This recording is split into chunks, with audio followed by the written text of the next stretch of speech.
Every night after the final bell rings and the last students have left the building, the hallway becomes a silent tomb. The echo of their voices slowly fading away until it's nothing but the hum of the fluorescent lights and the distant rumble of the city. And it's in this eerie quietude that the halls come alive again with the soft shuffle of footsteps. A boy, no older than 12, tiptoes through the deserted corridors, careful to stay in the shadows, avoiding the harsh glare of the fluorescent lights that cast long, eerie shadows across the floor. His name is Ilham, which means determination in Arabic. And determination is what he needs in spades. For Ilham is not a student of this school. Or at least he's not supposed to be. You see, his father, the school janitor, has made sure that Ilham never received an official enrollment. Education for a poor janitor's son is expensive, something they simply can't afford. Each night he slips through an unlocked window, a small backpack slung over his shoulder, and makes his way to an empty classroom. There he takes out his battered copy of the Quran and reads. When he's done, he copies the day's lesson from the chalkboard, even though he doesn't know what the words mean. Then he goes home before anyone notices he's gone. But these nightly escapades are only possible because his father works the night shift. That way the school is empty, except for the ghosts of its daytime occupants. And there is another reason why Ilham must remain hidden. If he were caught sneaking around by Mr. Haddad, the stern headmaster who believes poverty is a moral failing, he would be thrown out, never to return. Despite his situation, Elam dreams of becoming a teacher one day, despite having never stepped foot in a classroom. And so he pores over the books he finds in the library, learning as much as he can. He practices writing with a stick in the dirt, then moves on to paper when he can afford it. With each page he studies, his determination grows, fueled by the desire for a better life and a burning need to prove the naysayers wrong. He knows he's different from the other kids. He can tell by the way they look at him, the way they whisper behind his back. They think he's just a weird kid who hangs around the school. They don't know he's thirsty for knowledge, that he devours books like they're candy, that he spends hours upon hours reading under the dim glow of an oil lamp. In the daytime, he helps his dad clean the school, but his mind is elsewhere. He's busy reciting poems, copying down equations, or practicing his penmanship.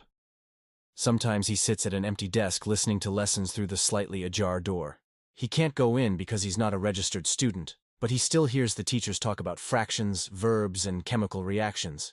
He copies the words he hears in his little notebook and researches them later in the library books.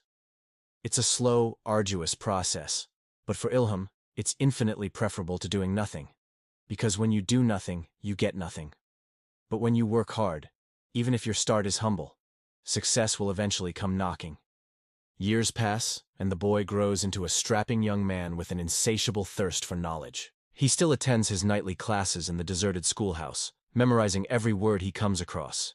His dedication is admirable, if not a little obsessive. His father worries about him. He wants more for his son than a life spent poring over dusty old textbooks. But how could he offer that? All he has is his meager salary as a janitor. So he lets Ilham keep coming to the school, hoping one day it might get him somewhere. Meanwhile, the rest of the town thinks he's strange. How can someone survive without going to school? Don't they realize it takes years of dedicated study to become a teacher? And who would hire a teacher who hasn't graduated from university? No one. They all assume Ilham is too stupid to learn anything. They have no idea that he's one of the smartest people in town.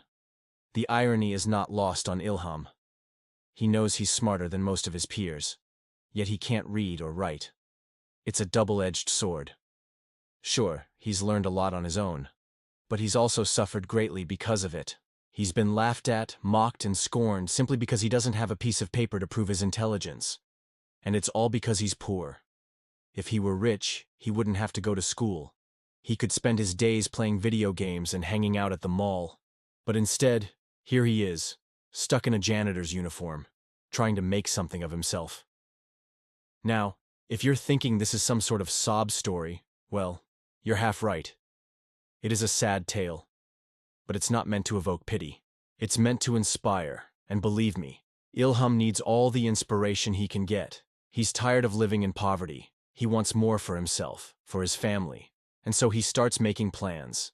He writes down everything he wants to achieve, then breaks it into small, actionable steps. He knows he's not going to become a teacher overnight, but he's willing to put in the work. He studies every day, sometimes spending hours hunched over a textbook. He practices writing until his hand cramps up, and he saves every penny he earns from cleaning the school. And it pays off. One day he sees an ad for a scholarship exam. It's offered by a private school, one that's notoriously difficult to get into. But Ilham doesn't care. He knows he deserves a chance and he takes it. For months, he studies day and night, poring over books, solving practice problems and rehearsing his answers to common interview questions. It's grueling, but he manages to get through it. When the day of the exam finally arrives, he's ready. He walks into the imposing building, past the disapproving looks of the staff and the sneering faces of the other students, and takes his seat. He knows he's in for the fight of his life, but he's not afraid. He's confident. After hours of intense focus and mental gymnastics, the exam is over. Ilham walks out of the building, his head held high, his heart pounding with anticipation. He waits anxiously for the results, knowing his future hangs in the balance. When they arrive, he opens the envelope and his eyes widen in disbelief. He's got the scholarship. Overwhelmed with joy, he runs to his father, tears streaming down his face, and tells him the good news. His father, a simple man of few words, simply hugs him tightly. He knows what this means, how hard his son has worked. He's proud of him.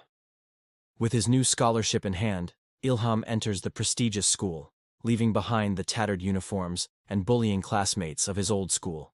He feels like a different person, more than he ever did before. And he doesn't let his new surroundings go to his head.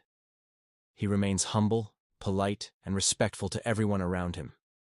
He doesn't forget where he came from. He studies diligently, soaking up the knowledge his teachers offer. He excels in every subject, impressing his professors with his maturity, intelligence, and drive. In fact, he graduates top of his class, earning a degree in literature and Arabic studies. He could have stopped there, but he wanted more. He pursued a teaching certificate, then returned to his old school to apply for a job. He wanted to show them they had been wrong about him. He wanted to prove that he did not need their fancy degrees or their gilded halls to be a good teacher. Mr. Haddad, the same headmaster who had thrown him out years ago, was shocked to see him applying for a job.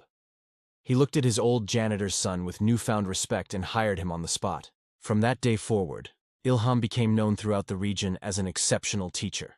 His dedication to his students was unparalleled. He didn't care about their social status or how much money their parents had. He cared about one thing, that they learned. He taught with passion, patience, and understanding.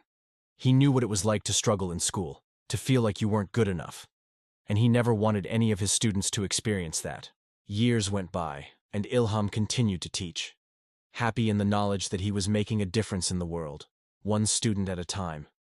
His legacy lived on, not just in the school where he taught, but in the hearts of his students. He proved that it doesn't matter where you start in life, what matters is where you end up.